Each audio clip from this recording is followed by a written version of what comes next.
વડોદરા નજીક દેણા ચોકડી પરના બ્રિજ પર મસમોટા ખાડાઓ પડતા વાહન ચાલકો અને સ્થાનિક લોકોને ભારે હાલાકી ભોગવવાનો વારો આવ્યો છે।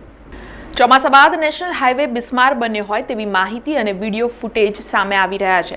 વડોદરા શહેર નજીક દેણા ચોકડી પરના બ્રિજ પર મોટા ખાડાઓ પડ્યા છે, જ્યાં લાખો રૂપિયા ટોલ ટેક્સ લેવા છતાંય પરિણામ શૂન્ય હોવાના આક્ષેપો સ્થાનિક લોકો અને વાહન ચાલકો કરી રહ્યા છે, જેમાં ભારદારી વાહન ચાલકો સહિતના નાના વાહન ચાલકોને રોડની આ હાલતના કારણે હાલાકી ભોગવવાનો વારો આવી રહ્યો છે, જેની સામે નેશનલ હાઈવે ઓથોરિટી સમારકામ નથી કરતી હોવાના આક્ષેપો થઈ રહ્યા છે।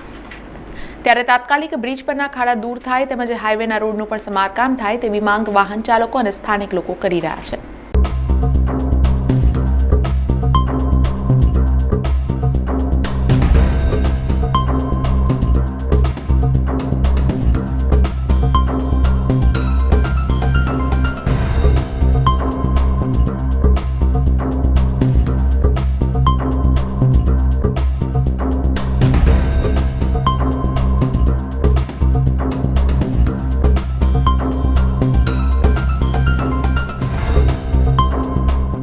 સમાચારોના સતત અપડેટ માટે TNN ન્યૂઝને YouTube પર સબસ્ક્રાઇબ કરી બેલ આઇકોન પ્રેસ કરો અને અમારી સાથે જોડાયેલા રહો Facebook, Instagram અને Twitter ઉપર।